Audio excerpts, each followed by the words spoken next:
সবাই আমার ছোটই হবা, সামনের সারিতে যারা আছো তুমি করে বলি, কারণ আপত্তি নাই তো? আচ্ছা ঠিক আছে। আর প্রথমত একটু পরিচয় নিজে হয়ে নিই, সেটা হলো আমি এই কলেজেরই ছাত্র ছিলাম, এখন বাহিরে আছি, অস্ট্রেলিয়াতে আছি। আর উনি হলেন Saifur Rahman sir, IELTS coaching করে। তো উনি আসবে আমার একটু পরে, তাহলে পরিচিত হয়ে নিলাম। তো আমরা জানি যে সবারই একটা মনের বাসনা থাকে, আমরা লেখাপড়া করে একটা বড় কিছু হবো। তো বড় কিছুর মধ্যে এই দেশেও হওয়া যায়, বাহিরে গিয়েও হওয়া যায়।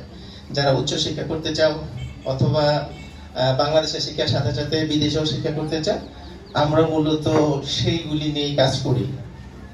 আমি থাকি অস্ট্রেলিয়াতে, এবং এই হলো একটা কোম্পানি। এই কোম্পানির মাধ্যমে আমরা শিক্ষা গ্রহণের জন্য আমরা অস্ট্রেলিয়া নিয়ে থাকি।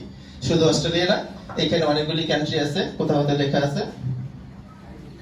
তো সেই ক্ষেত্রে আমরা যে সহযোগিতাগুলি করে থাকি, যারা বিদেশে লেখাপড়া করতে যেতে চাবা তাদের প্রথমত যেটা দরকার, একাডেমিক রেজাল্ট একটু ভালো দরকার।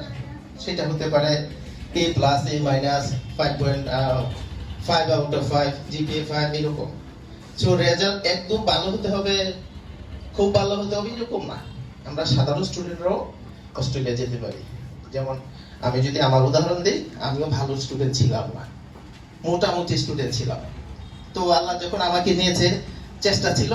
তো কারো এরকম চেষ্টা থাকলে আল্লাহ সফল করবেন। এক। দ্বিতীয় হলো ইংলিশের উপরে একটু জোর দিতে হবে বেশি। কিরকম জোর দিতে হবে? আমরা ফিজিক্স, কেমিস্ট্রি, অঙ্ক, ভূগোল, সমাজবিজ্ঞান, বাংলা অনেক সাবজেক্টই পড়ি, এর ভিতরে একটা ইংলিশও আছে।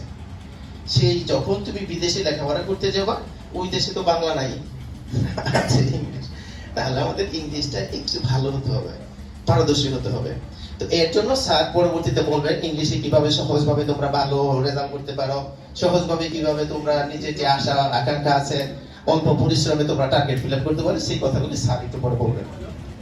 তো এখন যে ব্যাপারগুলি দাঁড়ায়, এখানে দেখো এই যে স্টুডেন্টদের ছবি দেওয়া আছে। এই স্টুডেন্টরা হলো এরকম স্টুডেন্ট, যখন তুমি লেখাপড়া করলা তখন তোমাদের